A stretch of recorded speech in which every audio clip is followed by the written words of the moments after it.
Hey guys, it's me today. I'm here with my July wrap up. I read so much in July that I don't even know where to begin. I don't really know what happened this month, but I read a lot, like I said. So we're gonna do this quick, especially because I read so many books. I don't remember a whole lot of it, like the books that I read in like the beginning of the month. But I will have weekly reading vlogs that kind of like pop up in here, so you can go check out, you know, the vlogs and see what I was reading and what I was thinking of while I was reading them. And that was a horrible explanation, but let's just go into the stats, because this month I read 16 books, which amounted to a total amount of pages of 4,624, which is an average 289 pages per day, per book. I got that one, and 149.16 pages per day. So I did read a lot of like shorter books, because it's like my highest books read count for the year, but like not my highest books pages read count for the year. And you can tell from like the averages, it isn't as high as it sometimes is. So I read a lot of short books, but like still I feel like 16 is like such a wild number that I never expected. For the format, I read 8 books of my physical TBR. Can we just like give an applause for that, because I never read that many books that I actually own. I read 3 ebooks, 3 galleys from NetGalley, and 2 library books. And then for star ratings, and this is like the best part, they're so high. I have 1 1 star, 3 2 stars, 3 3 stars, 4 4 stars, and 5 5 stars, which is an average rating of 3.56. And then for age ranges, I have 1 children's book, 2 middle grades, 6 young adults, and 7 adult books. And for genre, we have 4 historical fiction, 7 contemporaries, 3 fantasies, 1 classic, and 1 dystopian. So let's just immediately start with the first book I read this month, which is Up All Night with a Good Duke by Amy Rose Bennett, which I give 2 to 5 stars, and it's a gallery I got from NetGalley. This one I wasn't the biggest fan of. I was pretty excited to give it a read because this premise sounded really interesting. It's a historical romance, but I didn't really like it that much, because I didn't really like either of our main characters. I just didn't really connect with them, and then the romance just also really didn't convince me. I didn't feel like these characters like had a lot of chemistry together. Like they had a lot of sexual attraction together, but you know, sexual attraction doesn't equate to, you know, being romantically involved as well, you know. So that kind of frustrated me. And then I don't know, it's been so long since I read this book. Like this is the first book I finished in July, and my memory isn't great, because I also just like didn't like it, so like it didn't really save up here. But yeah, I wasn't a fan of it. Then the next book that I read is This Winter by Alice Oseman, which I gave 5 to 5 stars. This is a prequel novella to Solitaire, and I really loved this. I thought this was so well done. It takes place during Christmas, so maybe July wasn't like the best month to read it, but as you will see later, I also read Solitaire, so that's why I read this. And I really loved it. This is told from the perspective of Tori, Charlie, and Oliver, which is like the little sibling, just like a little bit towards the end. And I really loved seeing like all 3 of their perspectives. I thought it was really interesting to see both Tori and Charlie and how they're experiencing the same day and how that's different. I really like the discussions about like mental health, especially during the holidays. Like mental health can often like be more difficult, so I really like the discussions around that. Then next I read Because of Miss Bridgerton by Julia Quinn, which I gave 5 to 5 stars. This is the first in the Wogsby series, which is technically a prequel series to the Bridgerton series, but like it's not like you need to read these before the Bridgerton series. It's just that it takes place like the generation before the Bridgertons, because for example, the main character in this one is the older sister of the father of like the Bridgerton siblings in this. That's kind of like the only connection between them. But I really love this book. I gave it 5 stars, like I said. This is probably my favorite book of the month. I'm not entirely sure, but I was just like immediately obsessed with this. Like I went into this not really expecting much. Like I expected a fun time, but it's not like I expected a new favorite, and that is what I got. And I'm so grateful, because I absolutely adored this. I really loved our 2 main characters, Billy and George. I think they had such a great dynamic together, because they don't like each other, but they did grow up together. So it's kind of like if friends to lovers mixed with like a hate to love, which made for a perfect book. I really loved the way the relationship developed. I loved their banter. I also really liked seeing some of the different Wogsby siblings in this as well that get their own book. And I don't know, I was sucked into this book. I ate it up, and I flew through it so quickly because I was just so obsessed with it. Then I read Solitaire by Alice Oseman, which I gave 5 to 5 stars. I feel like this is Alice Oseman's like most, like, not controversial book, but like either you love this or you hate this. I haven't seen like, there's like a lot of discussion on this one, but I feel like with her other books, like most people love them. But I ended up really loving Solitaire. This is Alice's like debut novel. It follows Tori, and yeah, that's kind of all I'm saying, because it's hard to like explain the plot of this book because it's mainly about just kind of like, not that I give synopses, but I feel like this one is just hard to give a synopsis for because it's mainly just about Tori kind of like dealing with her own struggles and her own life, and how like in her family the focus is very much like on Charlie because he is like very strong like difficulties with his mental health, but like Tori is also suffering in this book and kind of like having to like push it a little bit back because she's scared to like show that because she knows it won't be the priority. But I really like this book. Surprisingly, like I annotated this, like if you look at my tabs, there's like a surprising amount of like yellow in here because I really like Tori's like humor. It's like very in line with myself. Also a lot of blue because like a lot of sad things happen because it does deal with like mental health, and also surprisingly a lot of purple, which are like quotes I like because just so much of this like resonated with me. And I know for like I know this won't work for a lot of people because I've seen a lot of bad reviews for it, but I also get it because Tori's like a very unlikable main character because she is like so in her head about things, but I really liked seeing that and seeing her progression, and she kind of does get like a little bit worse throughout the novel. I really loved that this had like more focus on friendship. Like this does eventually turn into a romance, which I didn't like, but like Alice Oseman knows how to write friendships, and I feel like this one had just like a great focus on friendship. And then next, I finished up the Solitaire universe, Nick and Charlie by Alice Oseman, which I gave 5 stars. This is like a sequel to the novella to Solitaire. This also takes place after the events of Heartstopper. And it's about Nick and Charlie as Charlie is like going off to uni. It's so cute. Like it's everything. There are some sad moments in this, like obviously because they do have like some discussions around, you know, leaving and stuff. But like mainly it's just like the ultimate Pooh that Nick and Charlie are like soulmates, and it's the cutest shit ever. And again, I think there were some great discussions around this, around like kind of like long distance relationships and like the pressure you feel from like the outside because there's so many outside opinions on long distance relationships, and how it's something that can form like your own ideas about what your relationship's supposed to look like. And I thought all of that was well done, and I love Nick and Charlie so much. And next, I read The Line in the Sand by Teri Wilson, which I gave 2 to 5 stars to the galley I got from NetGalley. This one I didn't like. This is the sequel, like a companion novel to A Spot of Trouble, which I read last year, I believe, and I quite liked that one. I wasn't obsessed with it, but I really loved the setting. So when I saw that, you know, there was going to be a companion novel, I was really excited, but I didn't like this. I don't like either of the main characters again. I just thought they were very insufferable, especially the female main character's name. I forgot on board with their names. The female main character I felt like was very immature and annoying, and then like the male character was very inconsistently written, and I feel like his personality like changed on like what the scene needed, and it was like so annoying because you could never get like a grasp on where a character is because his personality just like kept changing every scene, which was so annoying to read.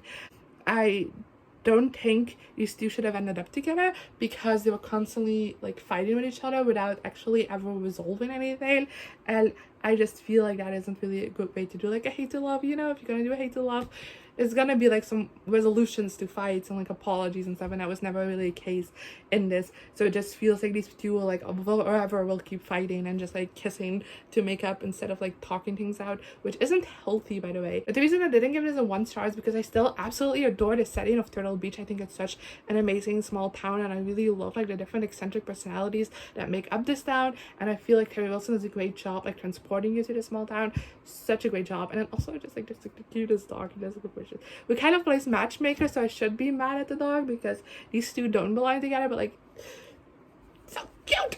Then next we have The Dark Prophecy by Rick Riordan, which I give 2 to 5 stars to, and it's the second book in the Trials of Apollo series. I'm slowly making my way through the series. I was hoping it to happen quicker, but I wasn't the biggest fan of this installment in the series. I just feel like this didn't have like the same spark as the first one did. I feel like Apollo kind of lost his like fun personality in this one. I can't really explain it, but I feel like something was missing from this book, and it just didn't really feel as like engaging or special as the first book did.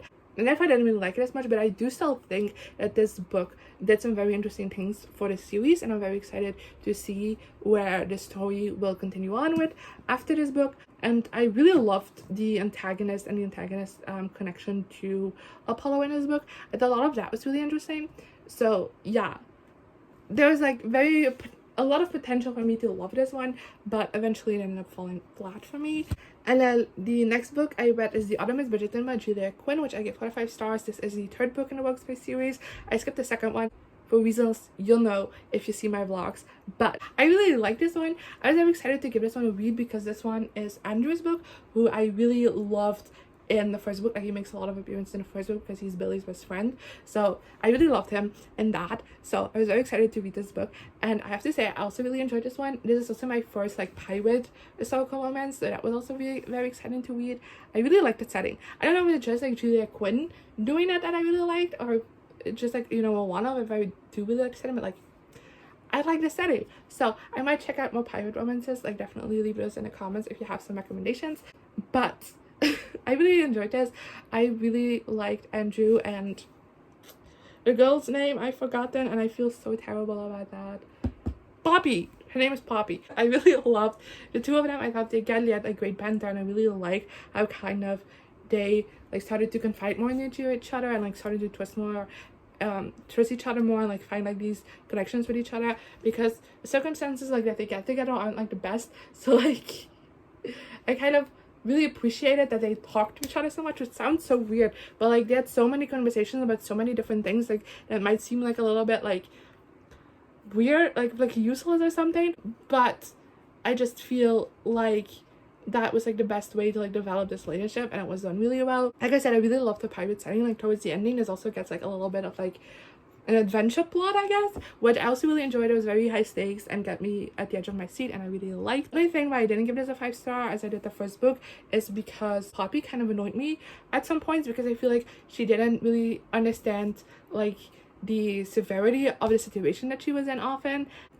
And then we have The Burning Maze by Rick Riordan, which I gave 4 out of 5 stars, and is the 3rd book in Trials of Apollo series. This one I liked much more than the second one. I feel like in this one I kind of got like that spark back that I was missing, and in the second one, and also like so much happens in this book. So many, again, like this is another antagonist than the second book, and again that one has like an interesting connection to Apollo that I thought was really interesting. I really liked this one focuses a lot on like nature, and also on Meg and like her magic that is related to nature, and I thought all of that was really interesting.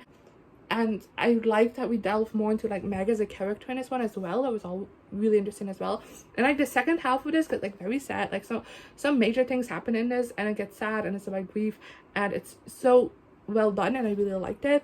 And I can't tell you more because that will spoil it, but I really enjoyed this book. And I read my least favorite book of the month, and it's The Summer of Christmas by Juliet Giglio and Keith Giglio. I don't know how to pronounce names, I'm sorry. I get this 1 out of 5 stars as a guy I got from Neg Alley. This one I just didn't like, and I should have known from like the beginning that this was gonna 10 out of 1 star, because like I just immediately like just didn't connect with the writing, and I should have DNF'd, but like the premise of this just sounded so wild and batshit crazy that I wanted to continue on reading, and it's not what I got. Like I said, I didn't like the writing at all. I just thought it was like the writing was like very impersonal. I don't know if that makes sense, because it is 3rd person, so like, you know, it is a little less like in the head of characters as 1st person is, but it just still felt like the writing was keeping me so distant from these characters and from what was happening, and I didn't really like that. It also over-explained a lot of things, like the simplest things, and there were so many movie references in this that weren't necessary at all. They were only there for like the sake of having movie references, and it got very annoying very quickly.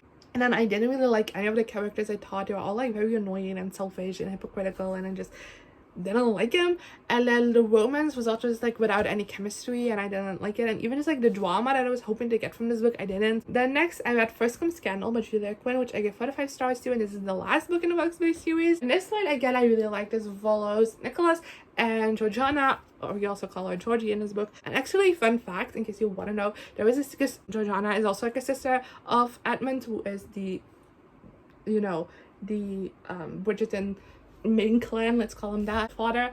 And there is a scene in this one where she's babysitting Anthony and Benedict, like baby Anthony and Benedict, like as toddlers, and it's like the cutest scene ever. So like if you want to see Anthony and Benedict as toddlers, read this book, because it's like the cutest scene ever, like generally. But even besides that, this book is so cute. It's a friends to lovers romance. It's marriage of convenience, and I really loved the relationship that Nicholas and Georgie had together. I thought they, because it's friends with love, it's like they know each other well, they have like this amazing like banter, like conversation with each other from like the beginning. But I also really like them seeing like slowly fall for each other, and this is generally the cutest Julia Quinn book I've read. Like the romance, everything about them is just like so cute, and they do have like sexy moments, but like I feel like my overall feeling over this couple is just like cute, you're adorable, yes. And I really liked how they together. I really liked how it was developed. Nicholas is also studying medicine, and I really liked how that was included into this novel as well, and how Georgie was also like really interested in the topic, and how they had like conversations about that. I thought that was really well done. Again, the only thing that I didn't like about this was a part of Georgie's personality, because even though I mainly liked her, I do think she's like very impulsive and like doesn't think things through. There's like several times in the book where like her impulsiveness like kind of causes like something like not great to happen, and then like she never learns from it, which is just annoying to read. And then the next book that I read is Bloodlines by Richelle Mead, which I gave 2 out of 5 stars. This is the first book in the Bloodlines series, which is a spin-off series from the Vampire Academy series, and I really love the Vampire Academy series, and I was told that this is so much better, so I was so hyped to read this, especially because my character in this one, Sydney, does show up in the Vampire Academy series, and I really liked her in that. But I didn't like this one as much. I think, was that start this off with saying that I think the storyline in this is so interesting, and there's so much going on in this that I can't really talk to you about because of spoilers, but like every single aspect of this book is so interesting, and I really love like seeing stuff play out, and like the end where like the conflict happens, like so well done and so action-packed, and like I was on the edge of my seat throughout the entire thing. And I really love this world. I really love learning more about like the alchemist, which is something that we learned like, a little bit about in the Vampire Academy series, so I love learning more about it in this book. But the characters were just so insufferable for me to read about, which is why this ended up being a 2 out of 5 stars and not any higher, because they were just so annoying to read, and they couldn't communicate with each other, and it was so annoying because like every time they got into a fight, it was just them not talking to each other, and it was so annoying, and it was like, oh my god, just like say what you want to say, because then like all of this would be solved, but like that just never happens, and it's so annoying. And then I feel like Sydney, I felt like the worst about, because I think it's because we're in her head, so we'd see more of her personality, but like she's so hypocritical and judgmental, and it's so annoying to read. And the next book that I read is Gossip Girl by Cecily Von Ziegezar. Again, I don't know how to pronounce names. I gave it 2 out of 5 stars. I'm not the biggest fan of the show, but I was still really curious to read this book because I was told that the series is very different from the show. I was just like kind of, the small differences that I heard about got me interested to check out the series. Like this is basically the pilot episode of the show, which is like a little bit more added drama to it. You know, it's a book, so it needs more than just like a 40-minute episode. And I was not convinced on this yet because like not a whole lot happens. This doesn't really have like an overarching plot, and that kind of made me a little bit bored while reading. But I do really like these characters. I think the drama is really well done. I really kind of like the Gossip Girl aspect because we do get like bits of the blog in here, which I think is very interesting.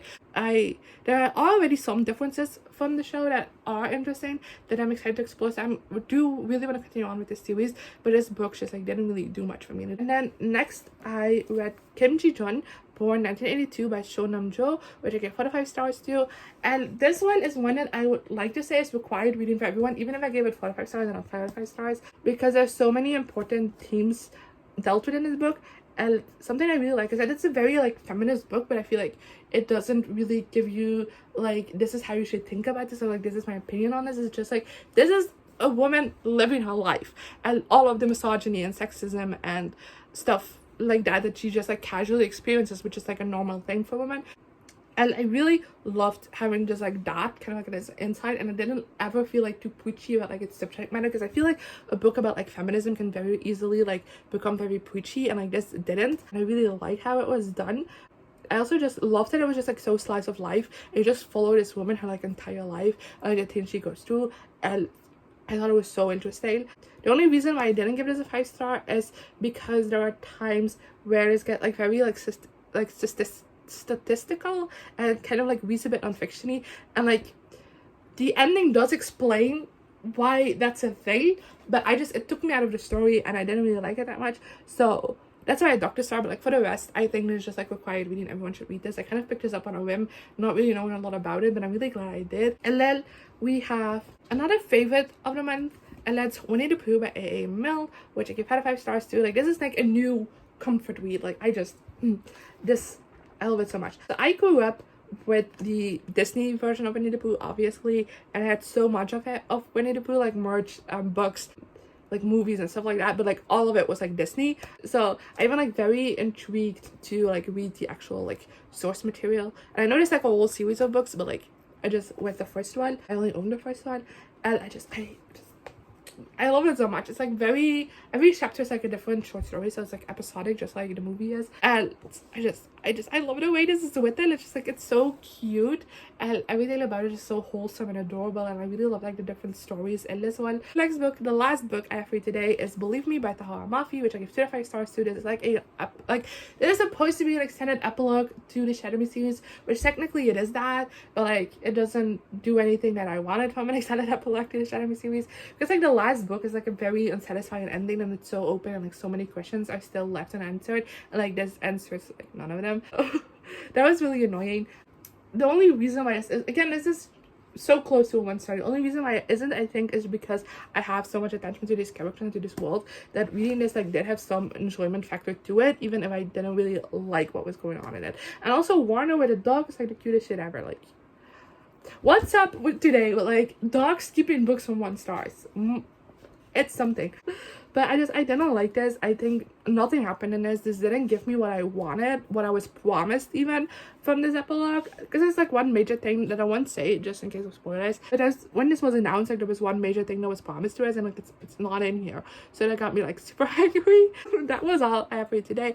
I hope you enjoyed this video. And let me know in the question below what you thought of these books, if you've read them as well. So the books you read in the month of July. And I'll see you next time. Here I am again, the same old situation. Why does the God thing have to be so complicated? Should've played it